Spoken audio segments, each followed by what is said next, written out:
A very warm welcome to Bhutan This Week, our weekly news magazine program. I am Sharaf Doji. Here are our top stories of the week. Food imports reduced by over 400 million yutam in the first half of 2018. Students dropping out of school and repeating classes still high in certain grades. And local residents excited about the National Day celebrations in Samtsi this year. Here are the details. Country's import of food items from India decreased by a little over 400 million yutam between January till June this year. Bhutan imported food items worth 2.7 billion yutam.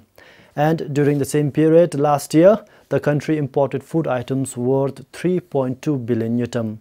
Except for fish, vegetables and salt, import of other food items decreased this time. The food items include rice, meat, vegetables, edible oils and dairy products among others. The import of rice decreased from 40,000 metric tons in the first half of 2017 to close to 38,000 metric tons in 2018. However, the decrease does not translate to decrease in terms of monetary amount. The country consumed meat worth 400 million yutam during the first half of 2018. Import decreased by 5 metric tons. Last year, for the same period, the country imported about 2,800 metric tons of meat. Similarly, import of edible oils decreased by 520 metric tons. Last year, the country imported some 6,000 metric tons of edible oils.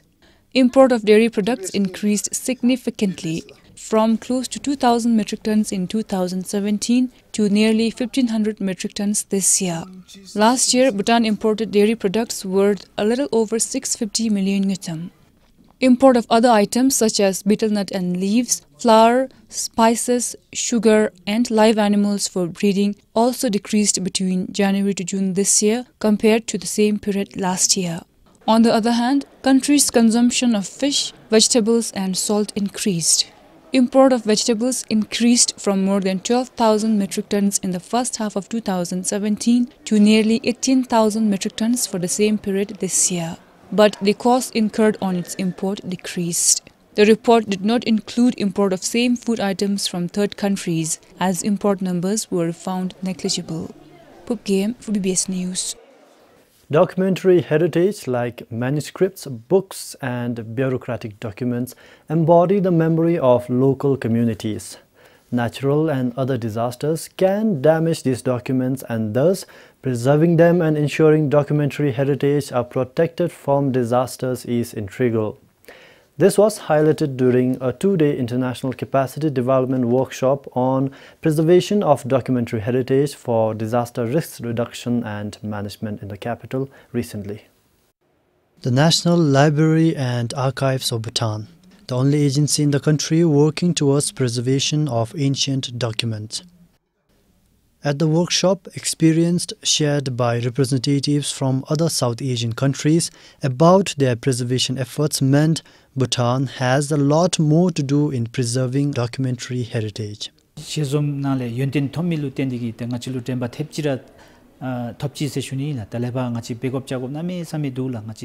workshop has given us more realization. From now on, we have a lot to do. We don't know when disasters will strike. We need to step up and start a lot of preservation programs if we are to protect our documentary heritage.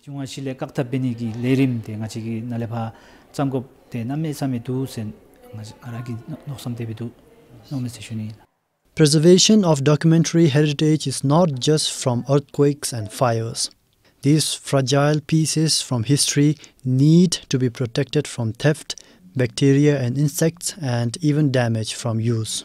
Here at the National Library and Archives of Bhutan, they have a room, a repository where they keep the old and sacred documents which are conserved and preserved before putting in this room. Now this room is temperature controlled, humidity controlled, and only authorized people are allowed to enter in this room. However, lack of manpower and expertise is a hindrance in documentary heritage preservation works in Bhutan. There is only one conservator of documents in the country. 미기 대갈로 다도 고치 짬치면은 되기 돼 남사명아 지기 답차도 세슈니 We are struggling in our efforts because he is the only one. We do not have advanced technologies like other countries. But it is now imperative that we procure the equipment.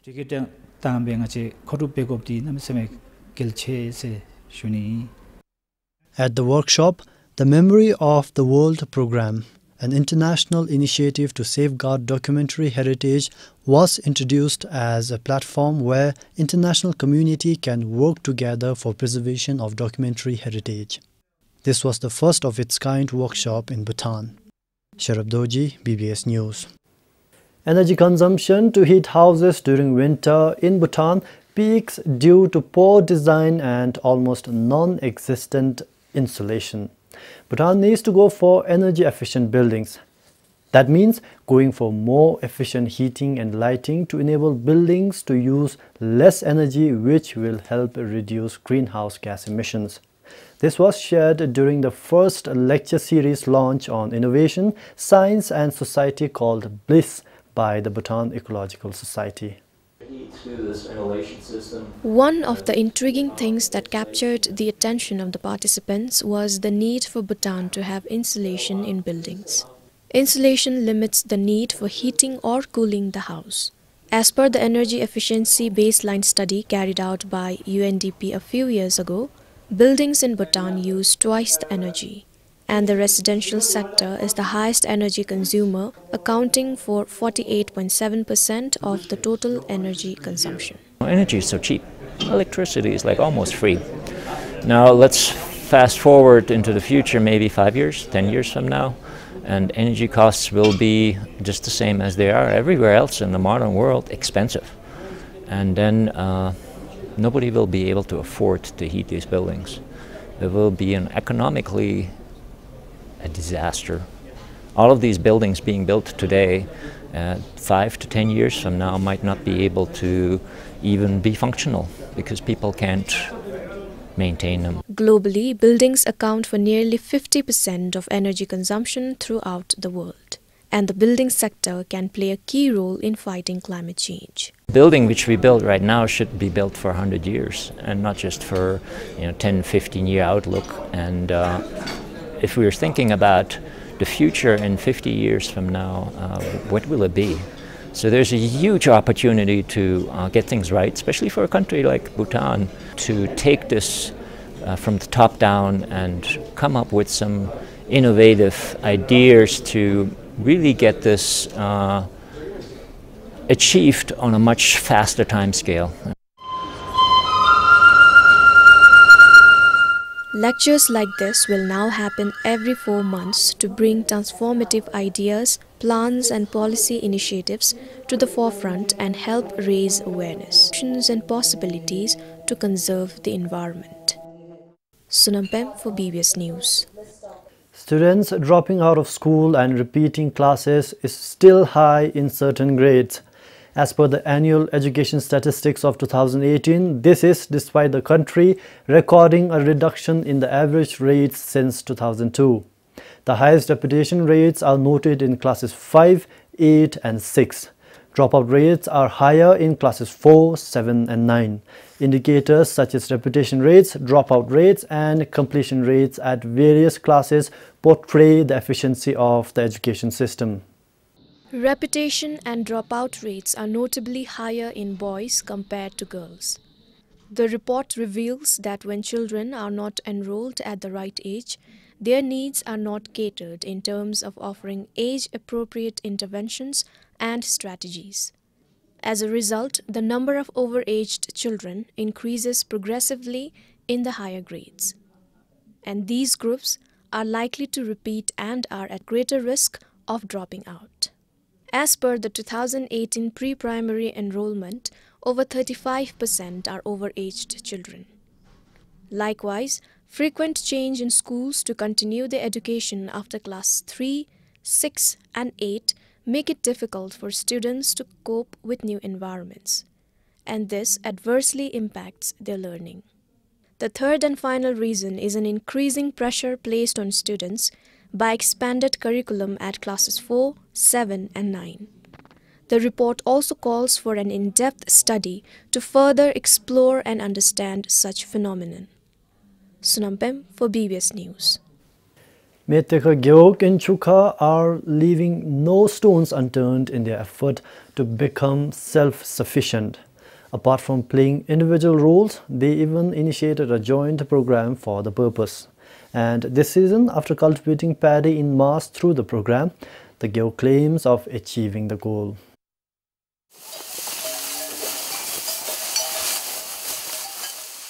People are busy harvesting paddy from the fields that is spread over 80 acres.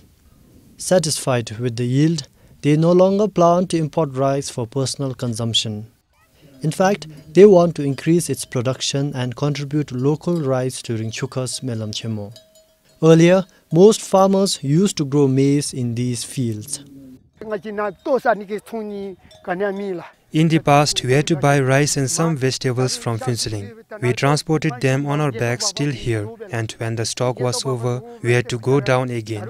But now, our situation is improving by the year. The production of agricultural produce is increasing. In order to make the Geok self-sufficient, people here in Metaka are working very hard. In summer, in this beautiful paddy field, they grow bountiful amount of rice, and in winter, they grow vegetables. To become self-sufficient, it is equally important to increase the household income. So we are encouraging every household to have at least 3 decimals of land as vegetable garden.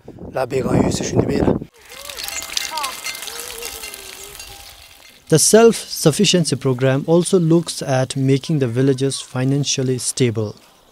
They have opened a joint savings account where each household deposits at least 15,000 yutam annually.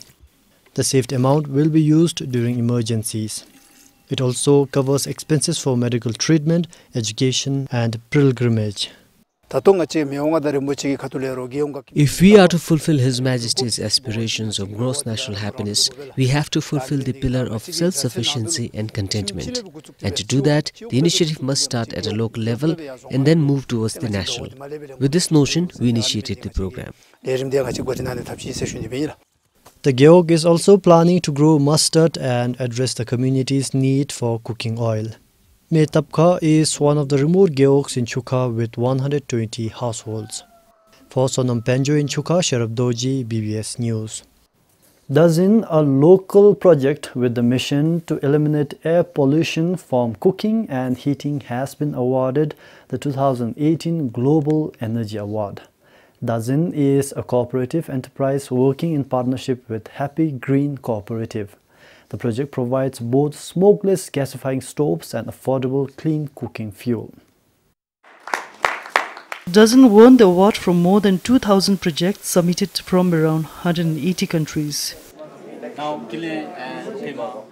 The project was initiated in 2014 with the mission to eliminate air pollution caused by cooking and heating fire.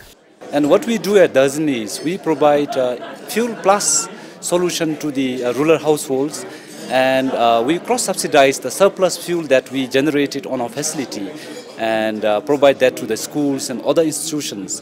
And we earn surplus revenue to cross-subsidize the free services we provide to the rural households. The project provides fuel cookies and smokeless stoves to rural households in exchange for forestry wood waste. The collected wood waste are used to produce fuel cookies or briquettes in the factory. Dazin also hopes to generate employment for rural communities. We have used energy project, so to say a concept, to come up with a project that will be owned by rural people, that will be in the rural place, where rural young people, educated people will be working there, they will be earning their income. The condiso udu mangoba shin chikalet simangoba the ikalu bewachin the condiso gi shin dulen be ngachilu jin tenga chike fuel cookie khonlo jimdalu the condiso gas no mango dele kongi the gas no mango ngi gas nadel be mangobe. Bhutan has one of the wood per capita consumers in the world, mainly due to energy requirements in rural areas. When it comes to fodder cooking, 100% of rural households with domestic animals rely on firewood. Dazin hopes to change this. Shoni Dhamma for BBS News. As the 111th National Day draws closer, residents in Samtsi are more excited than ever. Celebrating 17th December this year is the subject of talk throughout the district. Preparation works are in full swing and everyone is getting involved for the special day. Samtsi looks beautiful than ever, with every corner decorated with flowers and flags. Same is the mood of residents as they lend their support to district authorities with the preparation works. With only about 2 weeks left for the big day, 111th National Day, the beautification works across Samtsi district are almost complete. People are seen in the town looking for the best attire to wear on 17th December. Even the villagers from far-flung places are practicing songs and dances to present on the day. Wearing festive mood, people are discussing about the day at every corner of the district. As Samtsi is a multicultural society, people from various communities have come together to showcase their tradition in form of songs and dances. Senior citizens are also involved in different programs.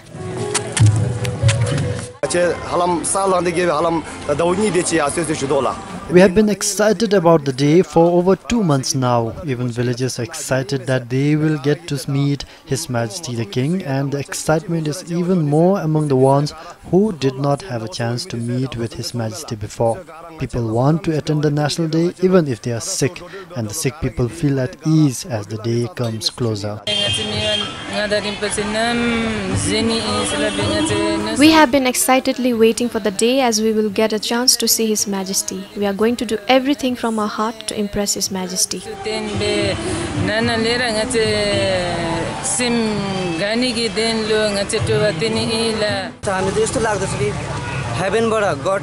I felt as if God is going to arrive at our place from heaven when I first heard about His Majesty's visit here. We villagers are eagerly waiting to have a glance of His Majesty. This is going to be my first opportunity.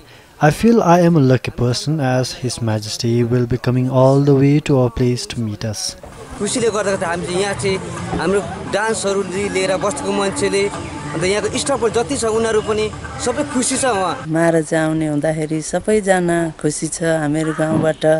We are all happy thinking about this year's 17th December. The villagers are eagerly waiting to travel to Samtsi to take part in the event. People of Dinchukha, Dumte and Doroka are blessed to hear of the visit of His Majesty the King. School students and teacher trainees are also practicing their dances that they will be presenting on the main day. Meanwhile, people from other districts have already started coming in for the celebrations. For Damchazam in Samtsi, Samtin Dolkar, BBS News. While many are raising concerns over vanishing indigenous practices, for the Lhope communities in Samtsi it is still intact. To this day, their unique culture of entombing the dead bodies in their own land is practiced widely in the villages of Jigme, Singay, Wanchu and Salung Sataha. There is no single house in these villages without a tomb nearby. For ages, the Lhopes have been burying the dead inside a tomb locally known as Rombu. It is their only means to get the ultimate afterlife resting valley, Gahala. Gahala is a valley shaped by two highest peaks located adjacent to their villages. It takes a whole day to reach the valley. While only stones are visible from the outside, each and every procedure involved in constructing a rombu holds a significant meaning. The dead person, before placing inside the box, is wrapped in a cloth. Two small holes are left open on the head and rear sides of the box. This is for the deceased to breathe and excrete. The box is then covered with a particular type of soil to prevent the emitting of a rotten smell. The rombu is then finally sealed with stones and special stone placed on the top. It is believed that the dead will hold onto the stone during difficult times of their journey to Gahala. We use stones from our community to build the tomb, and the particular timber used for the box is found here. Even the white soil we use to cover the box is available here. The long and unique stone placed on top of a rombu is the most special of all. It is the only thing that could save the deceased from external calamities.